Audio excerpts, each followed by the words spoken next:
مولاي صل وسلم دائما أبدا على حبيبك خير الخلق كلهم مولاي الحمد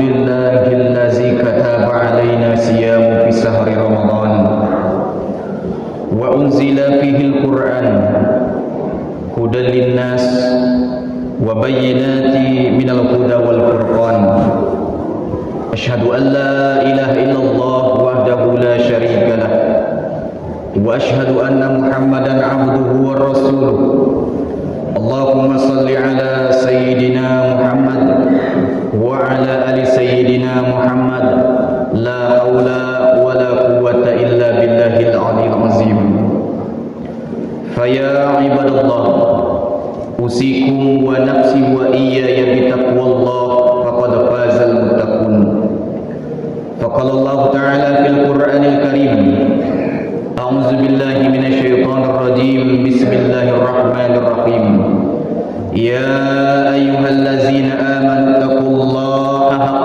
تقاته ولا تموتن إلا وأنتم مسلمون صدق الله العظيم.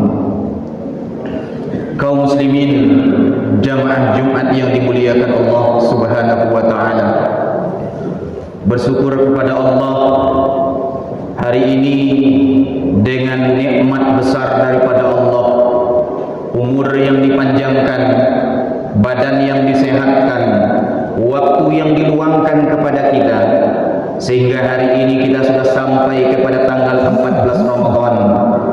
Dan hari ini pula dengan kesehatan dan keluangan waktu kita bisa sampai di masjid ini untuk melaksanakan fardu Jumat. Salawat beriringan dengan salam kita kirimkan buat baginda Rasul Nabi Muhammad sallallahu alaihi wasallam dengan kita mengucapkan Allahumma shalli ala sayyidina Muhammad wa ala ali sayyidina Muhammad. Kaum muslimin jamaah Jumat yang dimuliakan Allah Subhanahu wa taala, Ramadan adalah bulan yang mulia dan agung, dan di dalamnya Allah memberikan kepada kita oleh-oleh. Apa oleh-oleh pada bulan Ramadan? Jelas Al-Quran menerangkan kepada kita, Syahrul Ramadan unzila fihil Quran. Di bulan suci Ramadan Allah turunkan Al-Quran. Maka oleh-oleh terbesar bagi kita umat Islam pada bulan suci Ramadan ini adalah Al-Quranul Karim. Lalu kalau kita mau teliti membacakan Al-Quran, kalau kita mau membaca Al-Quran dengan saksama, maka akan kita temukan bahwa sepertiga daripada isi Al-Quran itu ternyata berisi tentang kisah-kisah orang-orang pada zaman dahulu. Al-Quran pun menerangkan kepada kita bahwa dimasukkannya banyak kisah dalam Al-Quran itu tidak lain dan tak bukan adalah laqad kana fi qasasihim ibratan liulil albab. Demikianlah kata Allah, kami ceritakan kisah-kisah orang-orang terdahulu, menjadikan itu sebagai ibrah, menjadi pelajaran bagi orang-orang yang berpikir. Maka pada Jumat kali ini beranjaklah kita dari sebuah kisah yang dalamnya nanti akan kita ambil pelajaran menjadi bekal bagi kita untuk menyelesaikan ibadah pada bulan suci Ramadan ini. Dalam sebuah kitab, yakni kitab tasawuf modern yang dikarang oleh Buya Hamka, ulama terbesar yang pernah hidup berasal dari tanah Andalas ini. Dalam kitab tersebut beliau menukilkan akan sebuah kisah. Adalah suatu ketika seorang raja Iskandar Zulkarnain. Raja Zulkarnain ini dalam Al-Quran pun disebutkan Allah namanya. Dalam kitab tasawuf modern ini Buya Hamka menceritakan bahwa Raja Zulkarnain suatu hari akan melaksanakan perjalanan yang jauh, hendak menaklukkan suatu negeri yang jauh. Lalu dibawalah pasukannya. Suatu ketika Raja Zulkarnain mengumpulkan bala tentaranya dan beliau mengatakan, "Wahai bala tentaraku, ingatlah oleh kalian pada malam hari nanti kita akan melewati sebuah sungai. Dan ingat oleh kalian, ketika kalian melewati sungai tersebut, apa yang terinjak oleh kaki kalian, ambil dan bawalah." Lalu pada malam harinya, bala tentara pasukan Raja Zulkarnain pun ternyata benar melewati sebuah sungai. Lalu terbagilah golongan tentara ini, bala tentara Raja Zulkarnain menjadi 3 golongan. Golongan pertama, mereka yang melewati sungai hanya sekedar melewati sungai saja. Ketika mereka menginjak sesuatu, mereka berpikir ini batu. Untuk apa kita bawa batu?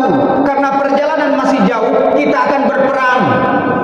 Akhirnya golongan pertama melewati sungai tanpa membawa apa-apa. Golongan kedua melewati sungai, diambilnya apa yang terinjak, sekedar diambil saja. Sekedar nanti ditanya oleh Raja Zulkarnain, ada kalian ambil? Maka mereka sekedar menjawab ada.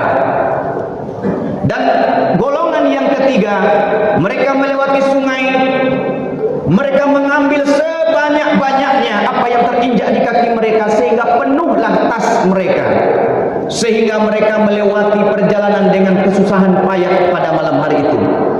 Pagi harinya Raja Zulkarnain mengumpulkan seluruh bala tentaranya. Kata Raja Zulkarnain, "Wahai bala tentaraku, sudahkah kalian melewati sungai pada malam tadi?" "Sudah." "Maka pada pagi hari ini, bukalah apa yang sudah kalian ambil." Ketika mereka membuka apa yang sudah mereka ambil, ternyata semua yang mereka ambil itu adalah intan dan berlian. Maka menyesallah orang-orang yang ketika melewati sungai, mereka melewatinya dengan tanpa mengambil apa-apa. Orang golongan kedua pun mereka menyesal, kenapa mereka mengambil hanya sekedar sedikit saja. Bahkan yang mengambil banyak pun mereka pun menyesal, kenapa tak ku ambil lebih banyak lagi daripada ini. Para jamaah sekalian yang dirahmati Allah, daripada kisah ini, Buya Hamka dalam kitab tasawuf ini menerangkan kepada kita bahwa sebenarnya kisah ini hendak menerangkan kepada kita tentang keagungan bulan suci Ramadan. Sungai yang dilewati oleh bala tentara Raja Zulkarnain ini sebenarnya adalah Ramadan. Ramadan itulah sungai yang sedang kita lewati saat ini. Maka ketika Ramadan datang, tak heran umat Islam pun terbagi menjadi 3 golongan. Ada golongan yang masuk Ramadan, mereka masuk Ramadan tapi mereka tidak mengamalkan pada bulan suci Ramadan. Puasa mereka tidak, tarawih tidak, tadarus tidak. Golongan kedua masuk pada bulan suci Ramadan sekedar melepas kewajiban saja. Laksanakan 5 waktu, kemudian puasa di siang hari, habis daripada itu tidak ada lagi. Ada golongan yang ketiga, masuk Ramadan mereka benar-benar berikhtiar masuk Ramadan, beramal soleh, siang mereka puasa, malam mereka qiyam. Kemudian mereka bertadarus Al-Quran. Kenapa ini semua menjadikan peringatan buat kita para jamaah? Ramadan insya Allah masih separuh lagi perjalanan kita. Jangan sampai Ramadan berakhir kita tidak mendapatkan apa-apa. Jangan-jangan Ramadan berakhir kita mendapatkan doa seperti doanya malaikat Jibril alaihissalam. Bukankah doa malaikat Jibril ketika memasuki Ramadan?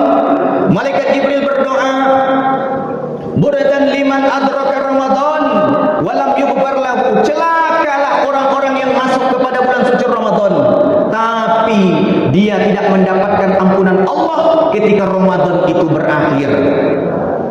Maka dari itu Ramadan belum selesai. Mari siangnya kita berpuasa dengan segenap hati, bukan sekadar melawan hawa nafsu perut saja. Mata, telinga, kuping dan lain sebagainya, semuanya kita puasakan. Ya ayyuhallazina amanu qulu fisilmi kaffah. Wahai orang-orang Islam, masuklah kalian ke dalam Islam secara menyeluruh. Bagaimana Islam yang menyeluruh? Mata-mata Islam mana yang tidak baik jangan dilihat. Telinga-telinga Islam, mana yang tidak baik jangan didengar. Kaki-kaki Islam, mana yang tempat yang tak baik jangan melangkah ke sana.